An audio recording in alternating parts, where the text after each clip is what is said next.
Selamat datang di channel Cerita Cinta. Channelnya cerita cinta romantis. Sebelum lanjut mohon dukungannya dengan like dan subscribe dulu. Sebuah pengkhianatan, bagian ke-1. Mengabulkan permintaan sang istri. Pembuka. Apa yang sangat menyakitkan di dalam hidup ini? Tidak lain dan tidak bukan adalah dikhianati. Itulah yang dirasakan Arif Gagah Suroso. Dia gemetar mendapatkan surat dari pengadilan agama tentang gugatan cerai dari istrinya. Seminggu lagi jadwal sidang tersebut. Apa dia harus datang? Sebenarnya, semuanya sudah diketahui bahwa niatan istrinya menggugat cerai dirinya hanyalah kedok untuk menyembunyikan perselingkuhan wanita itu dengan ustadz yang setiap minggu didatanginya di kajian rutin. Jannah Hanifah, nama yang akan terus diingat dalam seluruh hidup Arif. Masih teringat bagaimana dulu dia meminang istrinya dengan baik-baik ke kedua orang tuanya. Dengan berbekal tekad untuk menjalin keluarga sakinah mawadah warahmah hingga akhir hayat. Rasanya sungguh ini adalah kekecewaan yang mendalam. Setelah 5 tahun berumah tangga, nyatanya hanya cukup 5 tahun kebersamaan itu. Selebihnya adalah derita dan kesengsaraan atas nama cinta. Rasanya Arif sudah tidak sanggup untuk menahan diri lagi. Dia tidak mau mendatangi panggilan dari pengadilan agama itu. Kalau istrinya ingin cerai ya biarkan saja. Namun, bagaimana dengan anak mereka? Bagaimana dengan Halil? Dia masih kecil. Tidak mungkin Arif akan membiarkan bocah itu tinggal dengan istri tukang selingkuh itu. Tidak mungkin akan membiarkan anak mereka dididik oleh seorang pengkhianat. Halil tidak boleh dibiarkan tinggal bersama Jannah. Dia harus dididik dengan baik agar tidak seperti ibunya. Malam itu hujan. Suhu ruangan menjadi lebih dingin, seiring dengan masuknya angin dingin dari pintu jendela. Arif beranjak menutup daun jendela hingga yakin sudah dikunci. Di atas ranjang, tampak anak sematawayangnya sedang tidur pulas memeluk guling. Dilihatnya jam dinding yang sudah menunjukkan pukul 23 waktu Indonesia Barat. Sudah pasti istrinya tidak akan pulang malam ini. Perempuan itu pasti sedang tidur bersama ustadz brengsek itu. Untuk meyakinkan diri, Arif membuka layar ponselnya. Dia pun membuka aplikasi Track Your Phone yang terinstal di ponsel. Aplikasi itu bisa memberitahu letak posisi terakhir seseorang. Dia tidak terkejut dengan hasil yang akan dia peroleh saat melacak posisi terakhir istrinya ada di mana. Tadi dia mendapatkan chat kalau malam ini akan tinggal di rumah orang tuanya. Benarkah demikian? Setelah aplikasi dibuka, dia pun mendapati di mana posisi terakhir Jannah berada. Ada di Hotel Grand National. Arif hanya tersenyum sinis. Dia tangkap screenshot layarnya, setelah itu dia coba untuk memanggil istrinya. Agak lama untuk diangkat. Setelah beberapa detik berlalu akhirnya istrinya pun mengangkatnya. "Ya, Assalamualaikum," sapa istrinya, "ada apa mas?" Terdengar suara berisik di seberang sana. Arif sudah membayangkan yang tidak-tidak. Suara napas istrinya juga terengah-engah. "Aku sudah terima suratnya," jawab Arif. Tiba-tiba suara telepon istrinya hening. Seolah-olah waktu itu kejadiannya benar-benar tiba-tiba dan mendadak berhenti. Suara napas istrinya juga berhenti. Entah apa yang terjadi di sana. "Terus?" tanya Jannah. "Umi sudah bulat ingin cerai?" "Iya." "Apa alasan Umi?" "Bukankah sudah berkali-kali kita bahas ini, Huf? Kita sudah beda prinsip, kita beda segalanya. Lagi pula, Senpai, sekarang Mas juga belum bisa memberikan apa yang aku inginkan." Lagi-lagi terdengar suara gaduh dan napas istrinya tersengal-sengal seperti menahan sesuatu. Arif makin marah, tapi dia mencoba untuk menahan diri. Dia bukan orang bodoh yang bisa ditipu begitu saja. Arif menghela napas perlahan-lahan untuk meredakan emosinya. Dia pun bertanya kepada istrinya, "Umi masih cinta Mas tidak?" Lama jawaban dari Jannah. "Ah!" Terdengar desahan istrinya. Arif masih menunggu. Dia sudah mengira apa yang terjadi di sana seperti apa, jadi tak perlu dia bertanya. "Umi masih cinta Mas tidak?" diulangnya pertanyaan Arif. "Maaf Mas," terdengar suara Jannah menarik napas dalam-dalam seperti baru saja lari maraton. "Sedang angkat-angkat tadi. Kalau ingin Umi kembali ke Mas, syaratnya gampang. Penuhi keinginan Umi."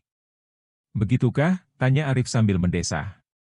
Iya, Mas tahu sendiri sekarang pendidikan mahal, Halil butuh biaya sekolah, rumah, kehidupan setiap hari dan hutang Mas itu sudah seabrek. Umi juga kan yang akhirnya cari duit sana-sini. Umi juga yang kerja, sudah 3 bulan Umi menutupi keuangan keluarga kita. Sedangkan Mas tidak ada sumbangsi sama sekali. Mas mikir nggak? Umi juga perlu nafkah. Tapi Mas juga ngasih ke kamu bukan? Seluruh gaji Mas sudah kukasih. Mas bahkan nyaris setiap hari ke kantor nggak bawa uang dan nahan lapar sampai pulang ke rumah. Itu pun di rumah kalau masih untung ada makanan, biasanya juga sudah habis. Umi kemana selama ini? Mas yang kemana selama ini? Setiap hari kerja pagi sampai malam, terus capek tidur. Aku juga butuh perhatian Mas.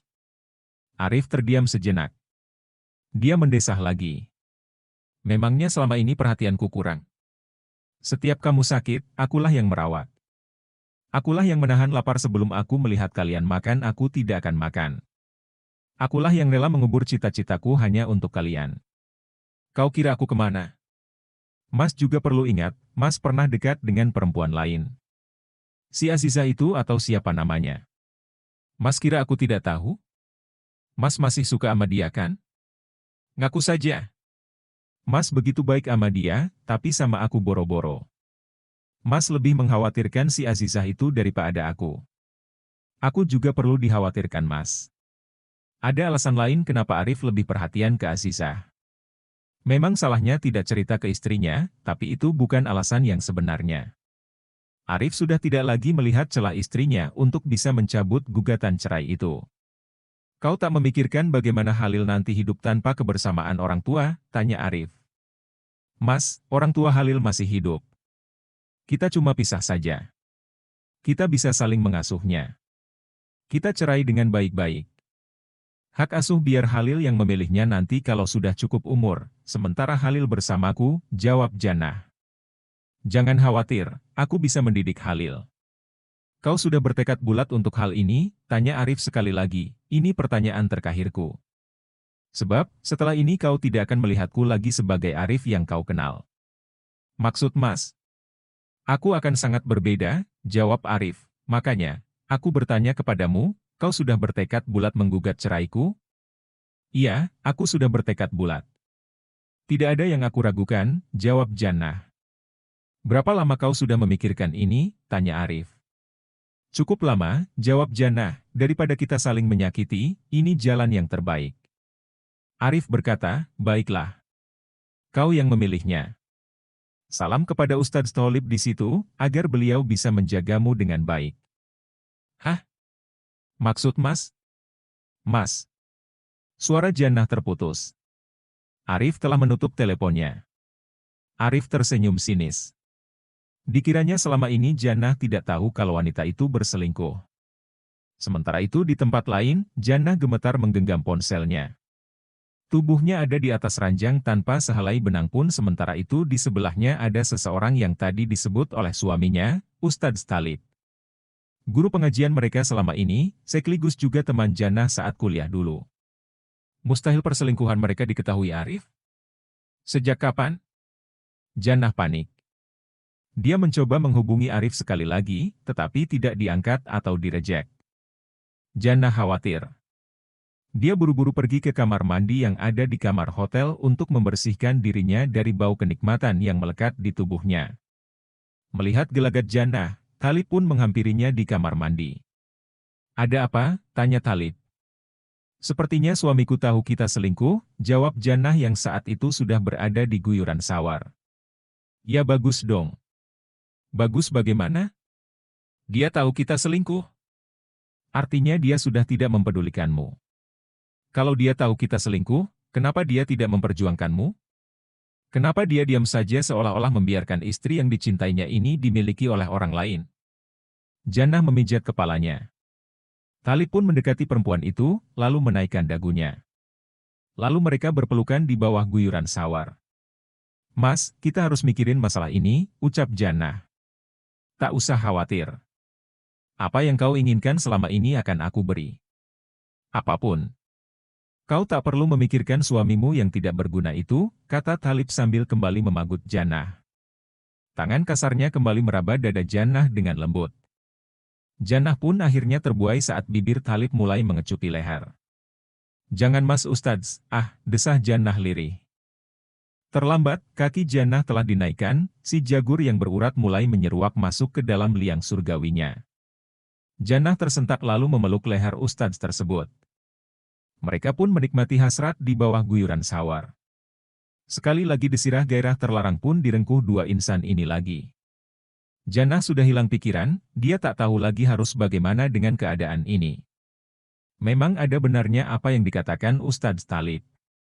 Kalau memang Arif mencintainya setidaknya akan memperjuangkan dirinya, bukan malah membiarkan. Arif sudah tidak mencintainya lagi. Kedua insan lain jenis ini kembali merengkuh letupan-letupan kenikmatan, berpacu untuk bisa merengkuh puncak kenikmatan. Talib memeluk erat istri orang ini dengan gerakan kecepatan tinggi. Sungguh tidak ada yang bisa lebih memabukkan selain kenikmatan Jannah. Tubuh perempuan yang sudah dia idam-idamkan semenjak kuliah dulu. Selingkuh adalah dosa besar dan pengkhianatan terbesar bagi Arif. Dan ini adalah cerita bagaimana Arif membalas mereka. Bersambung.